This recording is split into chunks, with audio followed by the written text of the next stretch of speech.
I'm Nick Seco from Home Right Windows and Doors, and we're located in Waynesboro, Pennsylvania.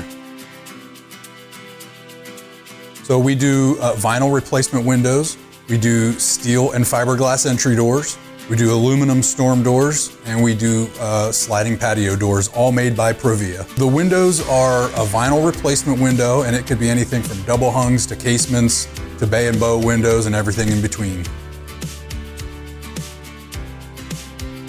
So when somebody calls in the office and needs an estimate, they get Roxanne on the phone typically, and she would schedule an appointment for me to come out and take some measurements, provide some literature, go through what options we have, and then I would follow up within about 24 to 48 hours with an estimate with all the details of the products as well as the installed price.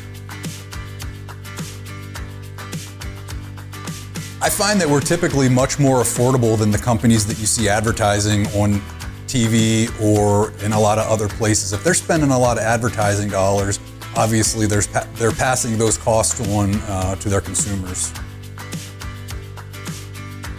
You could go to our website at homerightwaynesboro.com, or you could call us at 717-749-4874. Local and live, covering Franklin and Washington counties, it's Let's Talk TriState with Tiny and Katie. Welcome to Let's Talk TriState, all powered by Home Right Windows and Doors, the right choice winner in the 2024 Best of the TriState contest. It is not a Monday, but close enough. I would say Mayor Monday. But we have Bill Green here with us. Bill is the mayor of Williamsport. Bill, good to see you, my friend. Nice to see you. And congratulations once again. Thank you. Newly elected. How many terms is this for you now? This will be third as mayor. Third term. Yeah. Congratulations. Thank you. We had it covered in localnews1.org. You just this all wrapped up. When was the election? May 3rd. I was going to say. Or March 3rd. March 3rd, that's right, yeah. We're getting ahead of ourselves here. A little bit, ready for summer. But yeah, third term, Bill, it's just so used to it, to being mayor, and we certainly have a wonderful relationship with Bill and the town of Williamsport. There's always something going on in Williamsport. We try. Let's recap something that we've kind of been hinting at or walking up to the line of.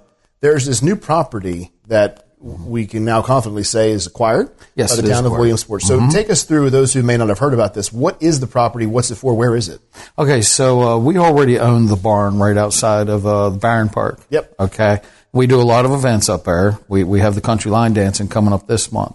But there's property off to the right of that is the founders of the town's home, where he'd ended up spending a few years as a kid and everything, and we had acquired all of that property. Okay. So I think it was in the beginning they called it Garden of Eden, he did, and then his son called it Springfield. Gotcha. So it's what they call Springfield Manor. It dates back to 1738 with George Washington surveying for Lord Fairfax. Wow, okay. So it has a history just of the United States. It's seen it all, or at least had somebody from absolutely. it there. Yeah, so what's the plan for the property? Just to revitalize it? There's a lot of things going around about it, a lot of conversations happening. A lot of people are leaning more towards the revitalization is the buildings are all in great shape. Mm-hmm. So a lot of it has been geared towards commerce, creating a place maybe to have dinner, spend an evening, do some artisan shopping, walk the trail around, those type of things. I love that. Yeah. So it's like I've been, not the rest of the council, but I've been calling it Colonial Springfield type feel to it to make it a destination. Because, we have the national park down there, and the park is a destination for people, but it's at the one end and the other. We're in the middle. Sure. So we like to call ourselves the capital of the C&O Canal. Yeah. But to actually have a destination in town will just enhance all that. It'll be a nice place. I just imagine, I'm sure everyone can, because when I think Springfield Barn or when I think the Byron Memorial Park, I think of Christmas.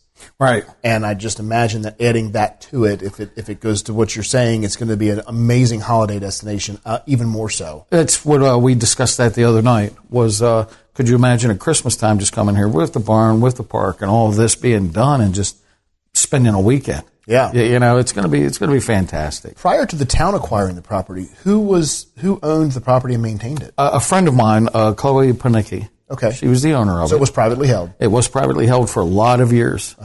There's been mayors before me that have tried to bring this into town. And this was the only successful time. Maryland, the state of Maryland, actually helped us acquire it. Okay. Okay, so a lot of people were like, taxpayer money and all of that. And it's like, no, we lobbied for the last 7 years to get money in Governor Hogan's turn. They gave us $500,000. Then Governor Westmore had gave us $750,000.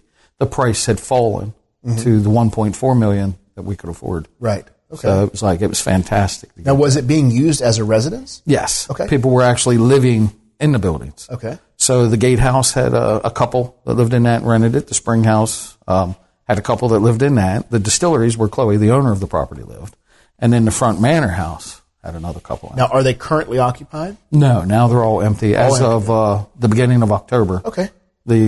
When Chloe had passed away. So her family inherited it. They moved everybody out.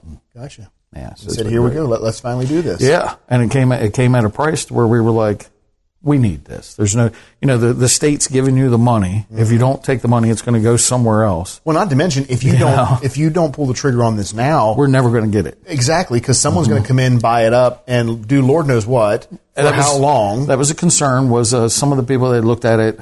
I know a couple of the people that went to look at it. I've spoke to personally because of being the mayor, and they were talking about clearing the trees out and all of these things. Some people thought the barn went with it. It's like, no, it's this property. We own the barn. Right.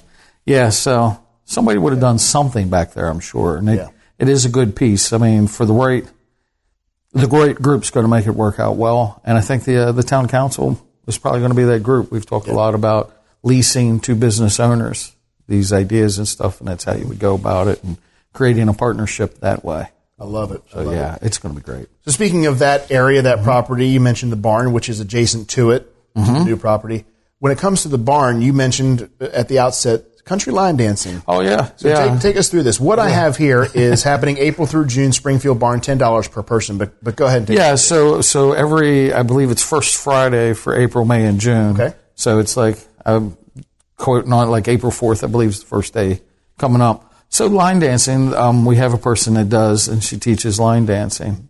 So she's going to come in on those days. So from beginner to advanced, it's just a fun time. Yeah. A couple hours at the barn. I mean, the barn can be used for so many different events, but its main use is for weddings. Yeah. So we're trying to get people to get more used to other things happen there also. Well, it does make sense. Yeah. The barn, what speaks to country line dancing more than a barn? Go down to the barn. Right. Why not? We're hoping the brewery steps on, they did last year. So it'll be a nice time. I think I've seen several places. There's been a rebirth, so to speak, of country line dancing in several different places. There's a place that I go every Thursday in Waynesboro that they're advertising that once a week or whatever they're doing country line dancing, and I thought, wow, that's great. And I saw on Facebook some places are doing it. Yeah, it's a fun time. Yeah, I mean, my wife goes somewhere in Thurmont for country line dancing. She takes my boys. Yeah. And it's just a good time to get out and laugh and have fun. Now, do you partake? I did last year. Okay, how'd you do? At the one at the barn. Oh, horrible. It was like a 6x6 post out there just trying to move around. Right. It's terrible. Can I just lean somewhere? Yeah. Where's the chairs? Yeah, it was fun time. That's what I told everybody. The chair for the mayor, right? Yeah, it took a while. I was up at a table setting, and my wife just kept the whole time they were there. So finally, at the end, I'd had enough Kool-Aid that I was like, I'll give it a shot. Yeah, you got that liquid courage. Yeah, and it straight down the tank. Yeah. Sometimes it doesn't matter how much courage you get built up in you when it comes time to pay it off. You're still horrible. It's not there. Yes, I was. And it was fun, and I got to laugh about it. Went around. Everybody this year is like, I'll go again. And, I'll get out there again. We'll see if I got any worse. Yeah, maybe I could get better. You'd have to improve to get worse. Right. So the final thing that we'll talk about, Mayor, is we're talking about warmer months. We're feeling warmer months. As we record this, we have 2 days of sunny and 70 weather, which is wonderful. Mm-hmm. And as I'm in my flannel and you're in your hoodie, because the mornings are still a little cool. But warm months brings the Williamsport Pool. Mm-hmm. We love the Williamsport Pool. It's a massive complex, which is just great. It's a hidden gem, so to speak. But you need lifeguards, right? Yes. Okay. Every year we do. Mm-hmm. We have a good group that comes back. Yeah. But a lot of the kids age out. They're seniors graduating school, they're heading off to college and going back. So we try to start them in at 15 so we can get 2 or 3 years. Yeah. But even then they go, some stay. So we're always looking for more, and it's a good way, especially if you're a local kid.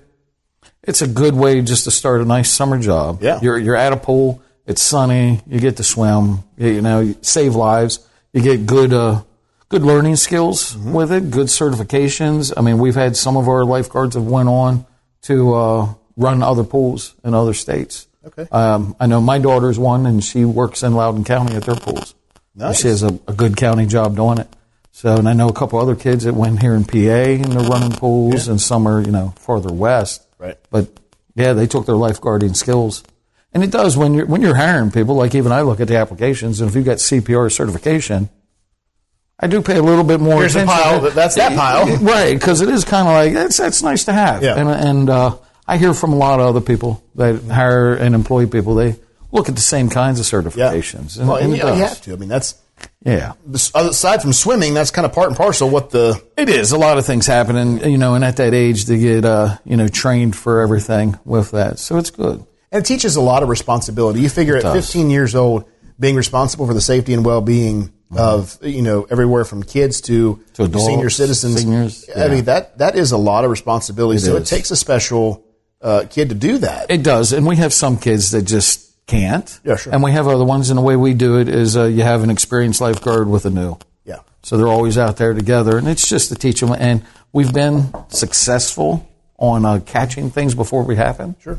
And that's been I have a meeting coming up March 20th with the kids returning. Mm-hmm. And that'll be one of the things we talk about there again, is teaching our new people how to find it, what the signs are, and get them. So, and we have in-house training now. So that's a big plus. So these kids, a lot of time the hold up with people wanting to get lifeguard was, where do you get trained at, and do you have the funds to afford training? I mean, to be trained as a lifeguard, it's anywhere from $350 to $425. Oh, wow. A kid. So we remove that financial burden because we have somebody that can do it that works with us. So it's nice. Certified instructor. I love that. Certified instructor that trains them there, and we do the same thing with our water safety instructors that teach our swim lessons. We have somebody there that trains them for that.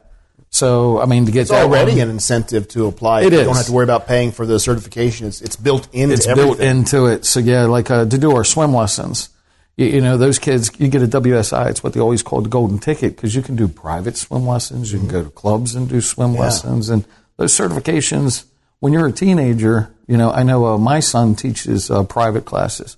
And it had come up last year that the kids are doing that, outside of the pool. And it was like, well, yeah, because we fill up. But what the town charges for swim lessons to what the private lessons are, there's no competition. Our swim lessons are $75. It's 2 weeks course. It's 8 days. Yeah. It's a half hour each day, but it's 8 of them. But when they do private lessons, it's about $180, and you get the kid for 1 hour. Right. And then they come back. So it's a big difference. And these kids, they do it quite well, and they've been doing it for years like that. And we just now started implementing over the past couple of years in-house training. It's made it easier, and it's allowed us to get other kids from the area to come in. We have a couple that live here in Greencastle that Emma is one of our better ones from Greencastle. She comes back this year to help manage. There you go. So she's been with us now. This is probably 4 years. Okay. Love it. So if anyone wants to apply or get more information, what do they do? They can call Town Hall at 301-223-7711, or they can just come into Town Hall and get an application. Okay, info on the website as well. There is info on the website. And that website, williamsportmd.gov. Or .gov. Either way, and then it's linked not linked right here, but you can see it right below here as we've run out this program here. So get in touch with Bill, get in touch with the town, become a lifeguard. This is the guy who's going to be, giving you all the direction. He's all things to Williamsport. We try. Well, buddy, you are. I know you have a core group of people, and it takes a team, but everyone needs a leader. We try. Got to be the rudder in the water, and you're the rudder. Well, thank you. Yep. Mayor Bill Green from Williamsport, thank you so much for joining us on Let's Talk TriState. Thank you for joining us on Let's Talk TriState, all powered by the DRB Group, the right partner for your real estate development. Let's Talk TriState. If you'd like to be featured on an upcoming episode of Let's Talk TriState, call 717-597-9200 or email letstalk@921thegoat.com.